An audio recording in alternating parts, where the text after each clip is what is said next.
What's going on, everybody? Jared Sandler welcoming you in to another episode of the Just a Sec Conversation. For those of you who are back for more, thanks for the continued support. For those of you here for the first time, welcome. Hopefully you enjoy.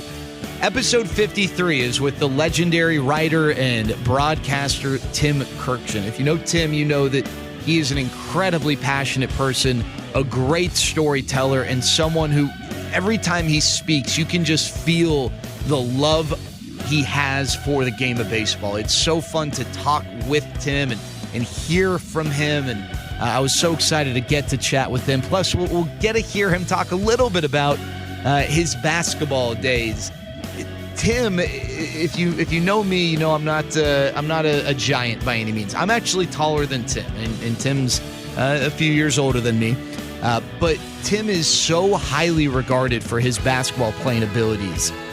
There is I don't want to say incredibly tight-knit, but there's a relatively tight-knit circle within the world of baseball for those in the game who love playing pickup basketball, especially during spring training. A lot of people will congregate, meet, whether it's in Scottsdale or Glendale or wherever, and have these baseball people pickup games. And I've never had the chance to play with Tim, and Tim will share in this interview. Physically, he's not the same as he used to be, but there are legendary stories of Tim, who might be 5'4", 5'5", but just such a good player, and I love getting the chance to hear him talk about that as well. Before we get going with this episode, just want to remind you, I'd really appreciate if you would subscribe. I'd appreciate if you would share this link with anyone whom you think might be interested. Comment, click that thumbs up button, whatever it is. I really appreciate it. It all makes a difference. It all really does help out. Without further ado, though, here we go. Episode 53 of the Just a Sec Conversation with the great Tim Kurkjian.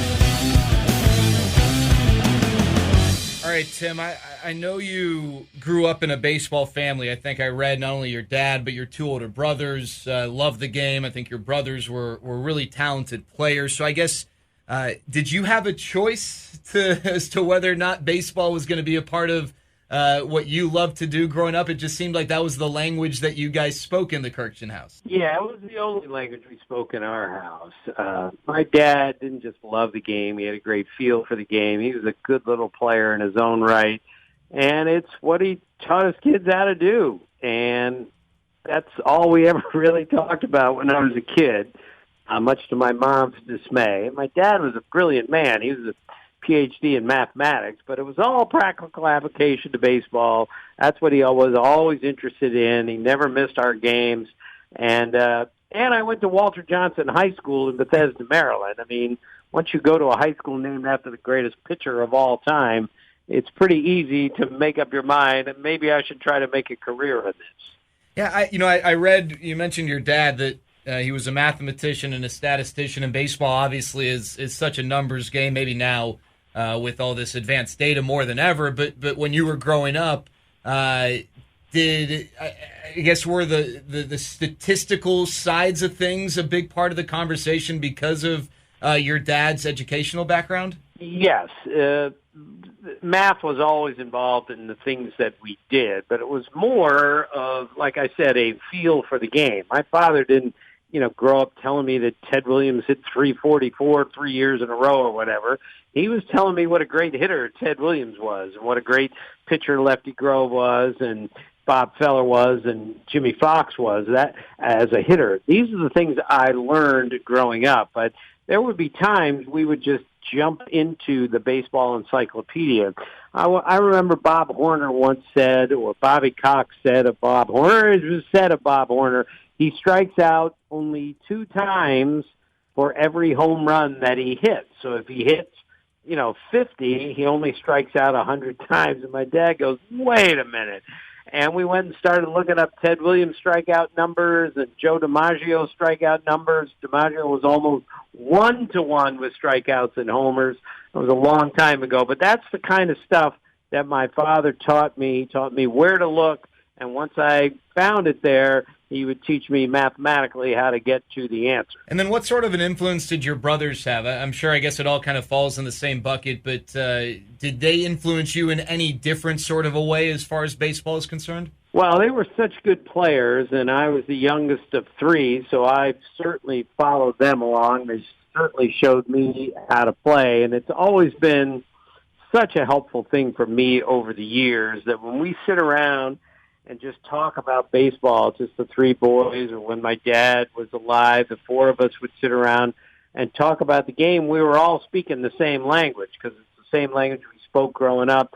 So now when my oldest brother, Andy, used to say, that Lance Berkman, he's not a good hitter, he's a great hitter, it really would teach me a little bit more that he watches him all the time on television and can see something in Lance Berkman that not everyone else can see, and that's always a helpful thing. Is my brothers, when we speak about anything, we're speaking the same language. I think I read that it was a basketball coach who encouraged you to get into writing. Is that true? And I guess what was the genesis of Tim Kurkjian, the writer? Yeah, my basketball and baseball coach were the same, and he also told me to become a jockey someday. That's how small I was in high school. But he said, look, you need to take your love of sports and do something with it. So I went to work for the school paper my junior year. I was a sports editor my senior year, and I was really bad at it, too. I was a terrible writer, and some people are born to do this. I certainly was not. One of my gym teachers once told me after a story I wrote in the school paper, which was called The Pitch, by the way. Walter Johnson High School's school paper was The Pitch. The yearbook was called The Wind-Up. But my gym teacher, Mr. Klein, came up to me and he said, that might be the worst story I've ever read in this paper. I hope you're not planning on making this your life's work. And that's what I did. I learned how to write. I got a lot better at it. But he kind of upset me a little bit. If I was that bad, maybe I better get a whole lot better. And thankfully, I got a whole lot better because I was really bad. You said his name was Mr. Klein? Yes. Just curious, and not in a look at me now type of way, but did you, after you really started to pursue this, did you ever engage with him or talk with him and kind of laugh about that moment, or did you never have the chance to? I never had the chance to. He died young, but even if he hadn't and I had a chance to say something, I would never say anything. Not to an elder, a teacher, a coach like that, never. So if he figured it out on his own, that's one thing, but I would never say anything like that. Now, I think a lot of people in the Metroplex, know you as someone who covers baseball at large and, on the national stage. But I think some people remember your time with covering the Texas Rangers with the Dallas Morning News. How did you get to the Dallas Morning News? Well, my sports editor at the Washington Star, which was my real first job out of college, was Dave Smith. And I went in there 1980 and begged to cover the minor league team, the Alexandria Dukes in town. And I'm thinking, well, I'll never get this. I'm too young. It was a Class A team. And he looked at me and he said, well, thank God you volunteered because I couldn't find anyone else who wanted to do this.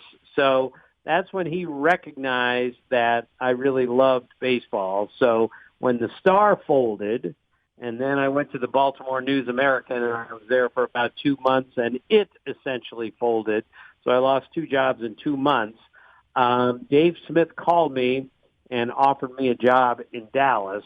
So I went to Dallas in the end of 81, and then in a big turn of events, Skip Bayless went from the Dallas Morning News to the Times-Herald. Big columnist left our paper. Randy Galloway replaced him as columnist, and it's 2 weeks before spring training, and Dave Smith, my boss, said, all right, you're not ready to do this, but you're going to cover this team. You're going to be the beat writer to cover the Rangers, and that's how I became a full-time baseball writer. Before that, I had covered in 79 a little, 80 a lot, 81 a lot, but 82 was the first year that I was the official beat guy, and that was a big day for me. And a part of your time with the Rangers, I think you were able to cover one of the big characters in baseball, in Doug Rader. What was it like covering him when he managed the Rangers? I think was not right when you started covering the Rangers, but maybe a couple years after? Yeah, he managed the team in '83 and part of '84 and '85. I so thoroughly enjoyed being around him. He was so smart, not just baseball smart, smart. His vocabulary was way better than mine, and he's a baseball player. That always troubled me a little bit. He made me laugh a million times. He scared me a couple times because he was so big and so strong, but mostly he kept us entertained managing a major league team. And I will always remember the times I had with him. I remember walking through the weight room once, back when the weight room was just like a small bedroom and the whole team used it. And he was doing some weights, and he told me to stand on the bicep curl machine. And I stood on top of the bicep curl machine, and he did the entire track with me standing on the top of the weights. And I went, wow, this is one strong man. Oh, man. Now, Tim, we met early on in the 2019 season when you were in Arlington to cover a game, and I interviewed you for the pregame show, and Eric Nadel told me I needed to ask you about Mickey Rivers, but we ran out of time. And so I made a note of that, and here we are several months later. And so I guess I don't know what I'm setting myself up for, but if Eric tells me I need to ask you this, I figure it's worth asking. So he wanted me to ask you what it was like covering Mickey Rivers. Well, the Mick's one of my favorite people I've ever met in my life. But my first spring there, 1982, I'd say we're 3 weeks into spring training, and Mickey Rivers asked me if he could borrow $1,000. And I had to tell him, Mick, I'm making $16,000 a year. You're making $450,000 a year, and you're asking to borrow money from me. I don't have any money. I'm only 24 years old. I don't know what I'm doing. I don't make any money. But it was a hilarious exchange with Mickey. I had many of them. We were in Milwaukee one night, and it was freezing, and it was just terrible weather. And Mickey said something after the game. He said, man, the wind was blowing 68 degrees out there. He said, I felt like the Lost Mohican. The Lost Mohican. Mickey was a piece of work in every way. He kept everybody laughing, including me, the whole time. And I don't think he ever had a care in the world, and that's one reason he was such a good player. Tim, I'm curious, I get asked by people, man, does it stink that Mike Trout is in the Rangers division? And I tell them, no, it's great because I get to see this guy 18, 19 times a year if he stays healthy. And there's some really, really fun players to watch right now. Who's someone you miss watching from, any previous era of baseball that you just had such great joy watching and you wish you could just watch him play a game again? Well, I saw Willie Mays play, so that's the end of that answer. I saw Hank Aaron play, and I saw Roberto Clemente play. Those are three guys I would like to bring back and watch them play in their primes again. But much more recently, Pedro Martinez in his prime was a joke how good he was. I maintain 99-2000 are perhaps the two greatest seasons back-to-back that any pitcher has ever put together. Remember, this is American League East, DH League, middle of the steroid era, and he's pitching like it's 1968. That's how dominant he was. And I maintain that he had the best fastball, best curveball, and best changeup in the game all at the same time. I've never seen a pitcher that had the three best pitches in the game all at the same time. And I just marveled because he was not a big man. He told me when his first year in rookie ball, he weighed 138 pounds. Even I weigh more than that. Not much, but even I weigh more than that. And he was throwing 93 miles an hour at 138 pounds. I said, Pedro, how can that be? And he said, well, God gave me that. So I would love to watch Pedro Martinez pitch again in his prime because it was breathtaking to watch. Tim, I know you used to, and I don't think you do this anymore, but you used to tape out or cut out and then tape all the box scores from games. Why did you decide to do that? How long did you do it? And if I'm not mistaken, you don't do it anymore. Why did you stop? Yeah, I did that from 1990 to 2010. So I did it every day without missing a day for 20 years. And I'm not proud of that, believe me. But that Cal Ripken his streak doesn't come close to my streak, in my opinion. And that's a joke, too, obviously. I did it because I went from the Baltimore Sun to Sports Illustrated, and for the first time in my life, I became a national baseball writer. So instead of being the guy who just covers one team and dabbles in others, I had to know what was going on with all 30 teams. So I kept a day-by-day book every day, which I still do, and I cut out every box score of every game for 20 years. So when I took a cross-country flight and I was going to see the Padres and I hadn't seen them in a while, I could go through every box score and have at least a working knowledge of what they're doing with their bullpen, et cetera. And I only quit because the newspaper business has been dying slowly for years and years, and I couldn't find 15 box scores in the paper every day. Some days I'd only get 6, and I'd have to look for the next 9 the next day. So it became frustrating. So I finally relented and went to the internet, but I missed my box score book on trips across the country. All right, Tim, one thing I know we share is a love for basketball and playing basketball. I hope that when I'm your age, I'm still able to play pickup basketball the way I hear stories about you playing. And I'm just curious, first of all, where did the love for basketball start? And, a lot of people, when they get to college or whenever their competitive career's over, that they don't really play sports anymore. What is it about basketball that you love so much that you've been playing it all these years? Well, it's a beautiful game. I love baseball more than anything. But as a kid, I played so much basketball. That was back at a time where we used to play sport in season. I didn't play baseball in November or December or January. That was basketball season. So I love doing it so much. It was the best way to stay in shape, which has always been important. And I'm terrible now, and I don't play much, hardly at all anymore for obvious reasons. I'm 63. I'm 5'4.5". I need an artificial hip. So it's not looking real good right now, but I still love to shoot around. That's still what I like to do.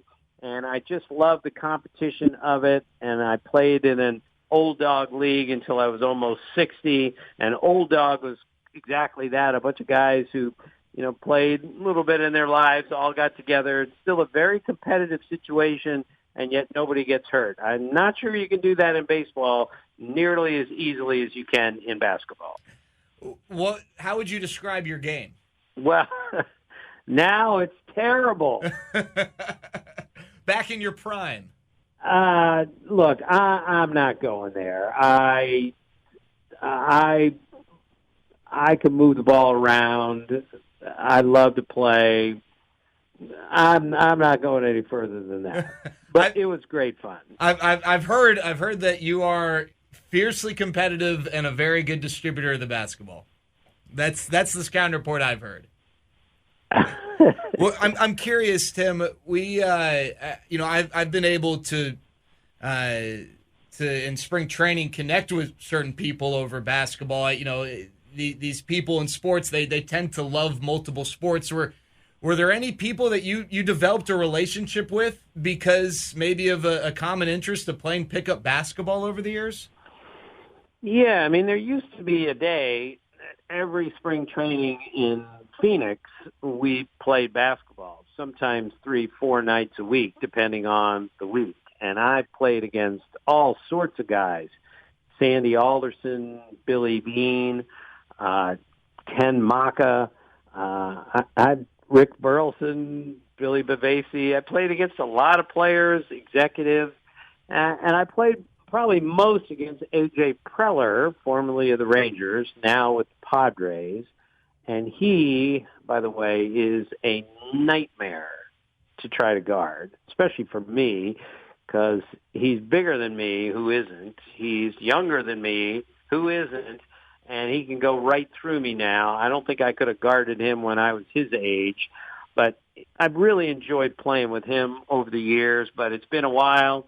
But he's one of those guys I connected with through basketball. But I always try to get on his team, because if I end up guarding him, we're not going to win. It's funny that you say that, because when I asked that question, he's the person who came to mind for me. My relationship with AJ started on the basketball court in spring training. It was actually an outdoor court, and he wanted to play one-on-one 2 hours before a game, and I had to broadcast the game, and I didn't think he really understood that. But this was AJ Preller. It was my first year, and I couldn't say no. I went there. He wanted to play best of 7 one-on-one. He beat me the first 3 games. They were somewhat competitive games. And then the 4th game, I was like, I've had enough of this. I got up on him 10-0. And he said, you're not going to score again.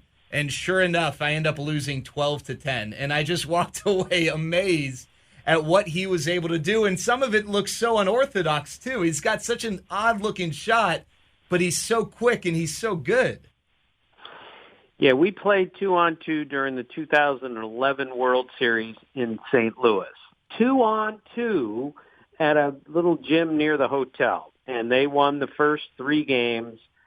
And they're beating us in the 4th game, and we start to catch up. And he just made sure that we didn't win. He took over the game, and they beat us again, and all is well in the world because AJ's team won again. That's just how it works. It's how it works with all wildly competitive people, and he's one of them. I've only seen him kick a chair once, and it was after a very rare pickup basketball loss in spring training. Tim, I want to ask you about TV, because like so many in your role, the industry has evolved, your responsibilities have evolved, and maybe when you first started it was just writing, and now you do so much on TV. When that first became a part of your responsibilities, what were some of the biggest challenges you faced in making that transition? Well, I spent a fortune on clothes because I would be sitting next to Harold Reynolds, who's wearing a $3,000 suit, and I look terrible sitting next to him. So I had to go out and buy all new clothes. I wear more makeup than my wife. I had to get used to that. And spend a lot of time walking around in a circle talking to myself, which is not a healthy situation. But that was the biggest adjustment that I had to make. My newspaper days taught me, where the story was, how to get the story, how to present the story. But, of course, it was different on TV. But I learned, not quickly, I wouldn't say, but I learned, all right, here's how you have to do this. I had a little trouble with writing too long, and pieces were too long. But I eventually figured out how to get to the point, be as efficient as possible, and get the heck out of there. That's what my newspaper beat writer days taught me how to do the radio and pretty much everything else. Tim, one thing that I think stands out about you is the research you do and some of the nuggets that you find and some of the deep dives. And I love this about baseball. And I guess this is even back when you were growing up. You talked about the conversations you'd have with your father. And there's just so much information available. And maybe, some people like some and not all, and that's okay. What is something that you would like to learn about the game of baseball that maybe you haven't had the time to learn yet for whatever reason? Is there an unchecked box that you'd kind of like to dive deep towards or into as far as the game of baseball? Yeah, and I don't think we're ever going to get there because I don't think the numbers are reliable enough. But I love pitch counts, and I would love to go back and see how many pitches Nolan Ryan was throwing for the Angels on a nightly basis or a per-start basis in the early 70s. And I keep being told there's really no good data on that because, today, if a guy throws 90 pitches, he's ready to go out. We won't let him go more than 110. If he's faced the lineup more than once, that's it for him. I mean, I would just love to see how many pitches Warren Spahn threw in the 16-inning shutout against Juan Marichal, and how many did Marichal throw? That's the kind of stuff that still intrigues me to this day. Our pitchers get hurt more than ever now. It's a paradox. The more we protect them, the more often they get hurt. I'd just like to know how many pitches those guys were throwing. Bob Gibson in the 60s, pitching every fourth day, not every fifth. And how did his arm hold up from all that? That's the kind of stuff that intrigues me, and I don't think I'll ever know the answer.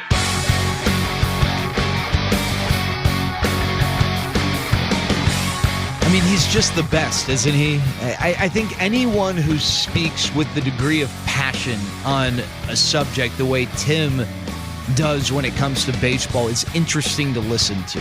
And I love hearing Tim talk about baseball. I love how much he cares and loves the game. And it was awesome hearing him share some stories, some background, and hopefully you enjoyed it as well.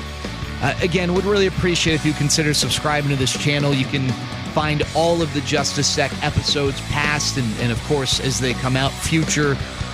We got other pieces of content as well, interviews, commentaries, what have you. Would really, really appreciate if you would take some time to subscribe, maybe check it out, the channel, share the link, whatever the case might be. Well, that's going to do it for us here with episode 53. We got more coming your way. Until then, stay safe, be healthy. We'll talk to you later.